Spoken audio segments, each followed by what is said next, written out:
when we moved back to the States, we moved to Lexington, Massachusetts, and it was precisely because at the time it had the best reputation, a suburban town, one of the best reputations in America for education,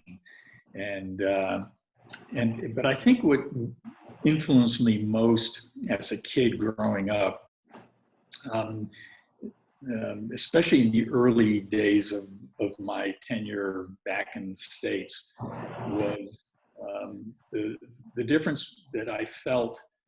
between myself, who had grown up in another culture and was bilingual and had been everywhere in America because my father worked for an airline, so we were able to travel quite freely, and had all these experiences throughout South America, which we had visited because the airline that he worked for was based in Buenos Aires and flew to all the major cities in South America,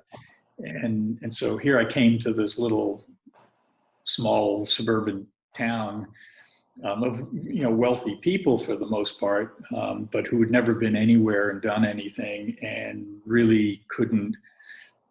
understand. I'd start telling them stories about things that I'd seen and done, and they just couldn't identify with it, anything that, any part of my life. And so I felt, like a strong need to on one hand, put that aside so that I could fit in and learn how to play baseball because, I'd grown up playing soccer and nobody played soccer in those days. And at the same time, sort of, holding on to that dichotomy, which I found, sort of thrilling as a kid, that I could experience two things so different from each other. One was this need to stay connected to the old world that I'd left behind and the great friends that I had, and at the same time to reconnect, or not to reconnect, but to establish connections in America. And then we moved to Brookline because the high school there was supposed to be the best high school in America, and so I spent the last 3 years of my elementary high school years in Brookline, and that was where when I started surfing and became totally enraptured with the power of the sea and the beauty of the ocean expressed in waves, and the ability to ride on them and tame them in my own fashion. And I met a bunch of people who had traveled around the world surfing while I was in high school, and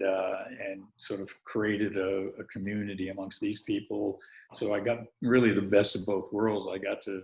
be a surfer boy in a time when that was a cool thing to be, and at the same time spend time with people who had grown up in Hawaii or California or other places in the world that were quite different from Eastern Massachusetts.